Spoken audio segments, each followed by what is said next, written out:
Reconstruction. We've just finished our discussion about the Civil War, and now we're going to look at how do we unite these two, the country back together, these two different areas. You know, people have lost their husbands, all their sons, their uncles, brothers, and there's so much bitterness. And then, especially for the South, the idea of having their slaves emancipated really pushes them for a lot of bitterness and resentment. And just the devastation in itself, the way Sherman's total war, scorched earth policy of just destroying everything, it doesn't breed any kind of kindness, the feelings of kindness or even forgiveness. So now, probably just as great of a challenge for Lincoln to lead is how do we bring this country together? How do we get people who were committed to killing each other to identify themselves as, in a sense, fellow citizens and the part of the same country? We have a lot of vocabulary in this unit, lots of them. So we're going to be working very hard on really understanding the significance and the importance of these words. Now, remember, as we discussed the Civil War, Gettysburg in 1863 was really a turning point for the South. The reason why Lee went up into Pennsylvania to fight is to kind of put the war on the North's soil and to get them jacked up to say we hate war. And so Lincoln began as early as 1863 to start thinking, you know, just long term, we have more resources, more men, more factories, things like that. We will probably win this war. And he was thinking 2 years before the war was over, how do we bring those states back into the Union of the United States? And he had came up with this 10% plan. And he shared this as early as December 1863.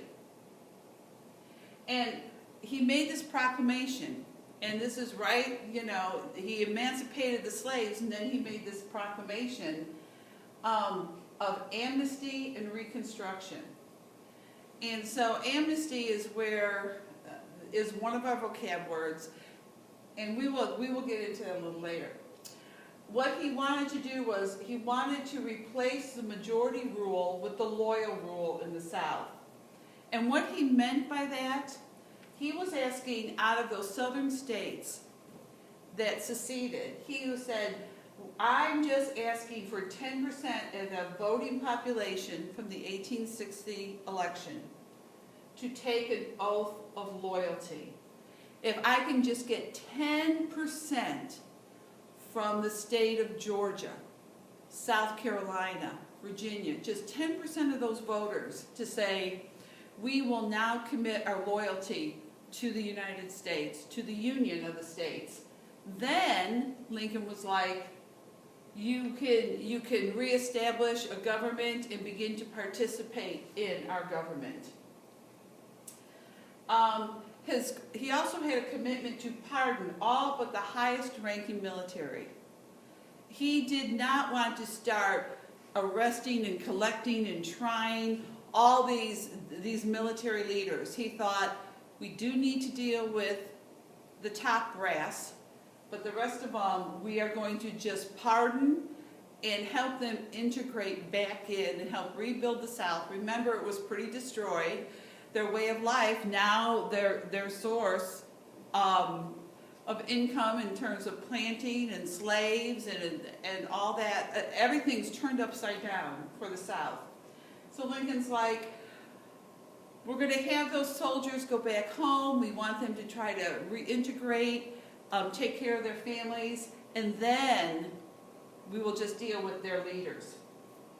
And so Lincoln's already thinking, he already knows, he's thinking towards the second election, his next election, and he's thinking, how do I pull this country together? How do I do that?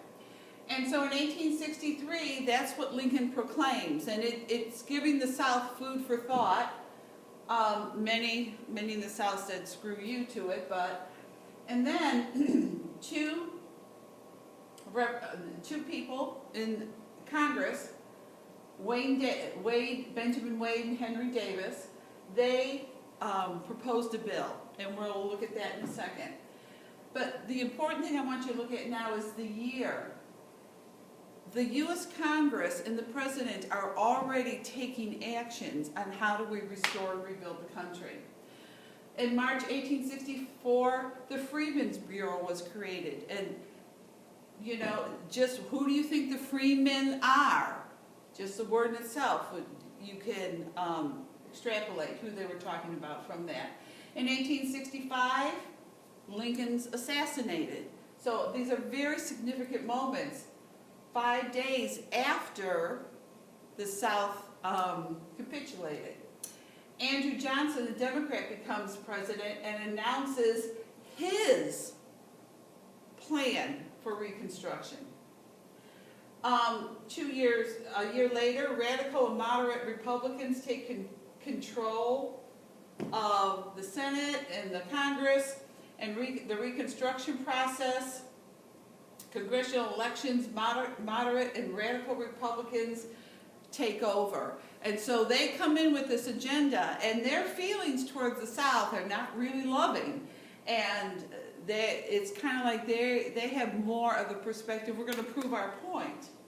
In 1867, Republicans passed the Reconstruction Act of 1867, and Congress impeaches Johnson because the president at the time was at odds with them. And then in 1868, Grant, the general during the war, becomes president. We are going to begin to look at each one of those things on the timeline. And the first one will be the Wayne Davis bill. And we will begin to examine this in our next video.